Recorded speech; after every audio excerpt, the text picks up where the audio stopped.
Hello everyone! Start off by fastening two portions of the hair from the front and the back and tie it up using a rubber band and do it tightly. Then take one more section of hair from the left side as well as the right side and then use a comb to comb it into place to make it neater. Once you are done gathering it on the left side, tie a rubber band up on the left side of the hair. Make sure that the hair is tied up tightly. Once you are done with this, twist the remaining hair with the left side portion of the hair until you reach the bottom. Once you reach the bottom, roll it up into itself to make a bun-like shape and then fasten it using a bobby pin. You may add some decorative clips or a beret at the top. This is what it should look like.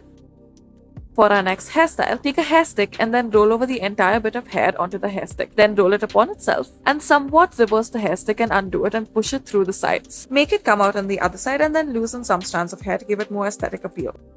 For our next hairstyle, start off by tying up a high ponytail and then twist the rest of the hair that is in the ponytail. Make it into a bun-like shape. Make sure that the hair is twisted till the bottom when you are putting it into the bun. And you may fasten it using a bobby pin. This is what it should look like. Once you are done with this, you may decorate it using a brooch or a bow or even a decorative beret. Make sure that it is put in well.